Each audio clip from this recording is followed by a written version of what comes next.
Welcome back to Flint Creek Transport. My name is Justin. Today I want to show you who we got visited by. We're gonna go for a little walk today.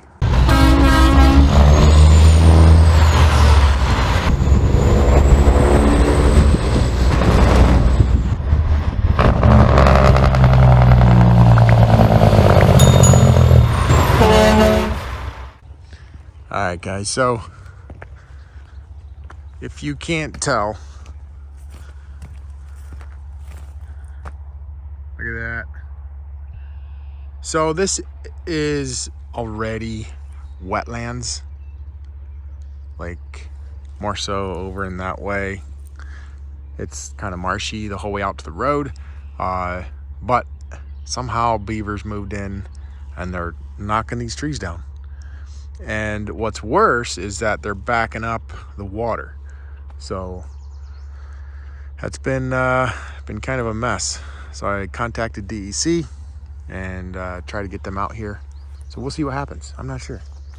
But what's been happening is it keeps pushing the water. It keeps pushing it up in here. So you can see the water keeps coming up in here. And it looks like, so there was a dam up here. I think some type of, looked like a dam, but water started pushing back up again. So we're gonna take a look. Yeah, they're back at it. See this? There's a lot of water. It's not supposed to be like this.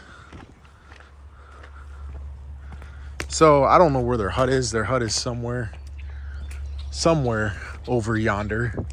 But this is not how it's supposed to be. This water level is probably up at least 3 foot right now. Should not be this high. Here you can see the level. It's probably 3 foot. I'm pretty sure that that's beavers, and they got that stopped off pretty good. That's causing problems for us. So that's the little update with the beavers, and actually the DEC guy got back to me and said just simply go online for a permit. So that's something that I'll be working on, and hopefully I can, so we'll see what happens. And I want to give you a quick update on this trailer.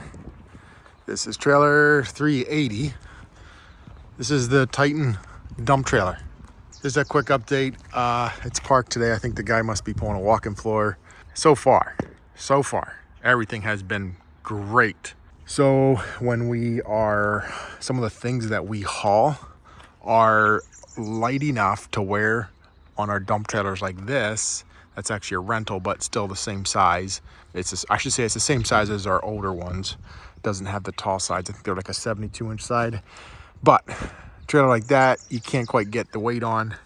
And when you're hauling apples or when you're hauling corn, or like there's certain types of corn that you can't get the weight on, like flakes.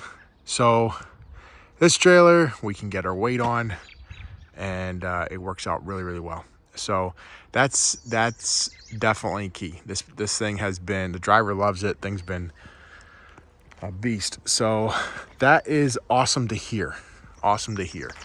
We're gonna kind of keep checking in with the driver, make sure there's no quirks, but so far I like it. And this tarp, I was very, very hesitant to even do one of these, and finally I did one, and now we do like it pretty good. So this tarp system actually works pretty good. This pushes down, comes out like this, and then you can go to cranking. So I can't really show you the top of the tarp, but this system comes from eCargo, and these tarps are definitely a heavier duty tarp than a lot of the tarps that we get here in the States. I'm not sure. I guess they use a different material, and this dump trailer has only one center bow in it. So one bow, and then we have a rod in the tarp, and it actually works really well. So the guy's not up there trying to swing his bows and mess with that.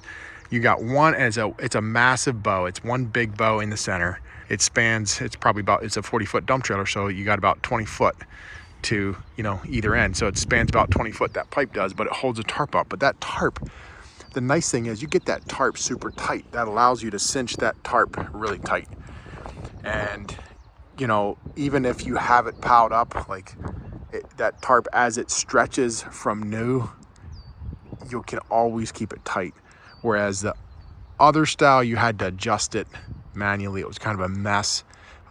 Those are just tricky to operate. So far, the e-cargo system has been really good, and so far, I don't think we've been able to find any tarps like those tarps there. They are a very heavy-duty tarp. They last a very long time.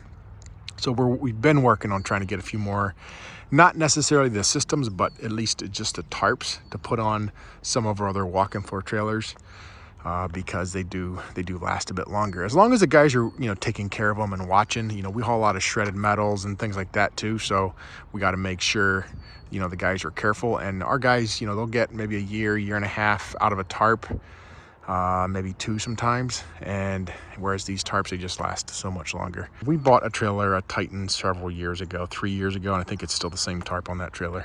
So that Titan trailer was the first e-cargo system or e-cargo tarp that we put on, and that trailer is not here right now, but it gives you an idea. The tarps are definitely better. One of the things that really helps with protecting a tarp or making a tarp last a long time too is having that tarp tight all the time. That is so key.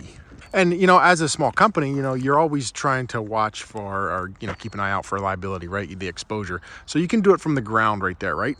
Versus our current system on our walking floors. You know, yes, it's got a ladder, but you got to climb up the ladder. You got to shut the catwalk, and then you got to undo that tarp system. So I'll zoom in a little bit. That pin pops out, and the handle, or that thing turns that the pin's on, and then you got to crank that handle. You got to crank it across and then crank it back. So, and then there's 2 straps in there yet. So definitely going to be considering, like, next walk-in floor comes in, are really going to try to somehow see if we can get that e-cargo system put on it. The tricky thing is the catwalk. So figuring out how to do that catwalk. I still think it can be done. The catwalk might have to be out a little bit, but that's a discussion for another day. Got truck 152 and truck 143 right here. Beautiful trucks. Believe it or not, guys, these trucks are 17 years apart. 17 years apart. One of the quickest ways to tell the age of the truck, I know it's tricky, but is they went to the wide bands on the fuel tanks. That often tells. And then the other thing is if you look at the door handles, you can see that's metal. This one's plastic. So those are 2 really quick signs to tell if it's an older truck or not. A little trick I learned. Look for those door handles and the tank straps. There's probably more ways to tell. Maybe you guys will have to let me know. Let me know what you think. All right, I also want to show you truck 106 real quick. This truck is a 2008 W900. We bought this truck brand new. This is the only truck that we bought brand new that we still have. A lot of the other trucks that I bought brand new, I ended up trading them off or selling them and swapping them out for gliders. But this one is when we ordered this one, a 600 Cummins, 18 speed trans. This was a pretty sweet truck, 38-inch bunk. But we just had to rebuild this engine. This has a Cummins in it, the Cummins ISX. Let me see if I can look at the miles here. So it's got 1.46. So almost 1.5. Here it is. So this thing has been gone through this truck ever since we got this thing deleted, which was probably at 400,000 miles, 500,000 miles, somewhere in there. Once it ran out of warranty, we pretty much had to delete it because it was costing us about $5,000 every 3 months. And you can't operate a trucking business like that. So we end up deleting it, and really didn't have a choice. Really did not have a choice. So not bragging about it, just saying it was a nightmare. And here's a crazy fact. I mean, you look at these trucks, if we were to advertise this truck with the emission system, or most of these trucks that sell on auction that are 2008s, I mean, they're selling them for pennies on the dollar because nobody wants them unless they're deleted. We did, obviously now I know we dumped $30-some thousand into this engine, new head, all that stuff. And we're hopefully good to go for another couple 100,000 miles, but gives you a little look at this one. So we did not do that in-house. We sent this out to get it done.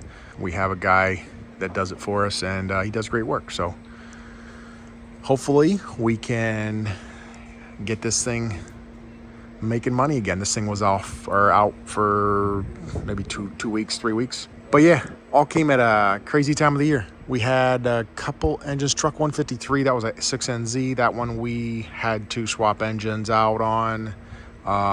Then we had the 2 trucks down. It's been crazy, but they're finally starting to come back online. This truck still has got plenty of life in it, and it's been a good running truck. Otherwise, like since the last time we rebuilt it, we didn't have a lot of issues. Injector maybe here and there, but that's a typical Cummins thing. Otherwise, been pretty good. So I was telling Trevor this morning, okay, seems like we've been rebuilding a lot of engines. And if you look at it like this, we have 35 trucks that are all pre-emission. If they go 500,000 miles on a rebuild, that's 6 trucks a year. That gives you a little idea how many we should be rebuilding a year if they go 500,000 miles. But we've been actually averaging better than that. So like some of our trucks got 700,000 miles on a rebuild, 800,000 miles. It's just after you do the first engine, or after you rebuild it the first time, they typically don't go like they do it on the original. All right, guys. So you tell me, am I crazy for rebuilding this engine? Let me know what you think. Sometimes I just don't know what to do, right? You get an older truck like this. What do? 33,000, I think, somewhere in there, give or take. 35, I don't know. But there you have it. Let me know what you think. Trust me, and I was so tempted to swap that engine out and put a cat in it, like a 6NZ or 2WS, but I just didn't feel comfortable. And I did have, I still have a Detroit sitting here. I could have swapped it out for that, probably for less money. I don't know. Kind of one of those things that it's tough to know what to do. All right, I want to show you guys a couple more things. That is tires. I know I'm all over the board today, but actually, hold on, I can get another tire out here. Here we go. All right. So I want to show you these tires. I'm trying something new again. I'm trying something different. These guys have been harassing me for a long time to try the Goodyear Endurance on our trailers. So typically what we run is our Continental HSR2 on trailers, and they have been, HSR2 has pretty much been solid. Like I put Michelin's up against them, I put other ones up against them, and typically, sometimes they might run out 5,000 more, 10,000 more miles, but then the cost negates it just, the cost of the Michelin or the cost of the other tire, it's not worth it. So right now my Continentals are kind of, that's what I get for my trailers, especially for spread axle trailers. They've been working very good.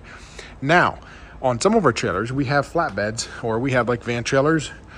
I don't know, I can't see them from here, but we have some van trailers, we have some flatbeds, closed tandems, triaxle belt trailer. Some of those trailers we can get by running recapped trailer tires on. And it seems like when you have a closed tandem, it definitely works a lot better. So I've been getting some recaps in, and typically been going again with the Continental. I think it's like an HSR, I think it's an HSR2 retread, or it's supposed to be an HSR2, HSR3 retread. I was just looking if it says it on here. The HSR is more like the high scrub application. Their tread depth is at 16/32 maybe. These are 18, a little bit deeper. And anyway, so I'm gonna try them out. I'm gonna see, these are 18/32. It's a Goodyear Endurance RST. We're gonna try it, see what happens, see how they wear. And I got 10 in, and we're going to put them on. Probably like even our belt trailers, our closed tandem belt trailers, they work good on. Something that we can, get a good comparison on and see how they work. And I think pricing wise, they are somewhat similar, but we tend to burn off the caps, or like the recap tires. We tend to burn them off pretty quick.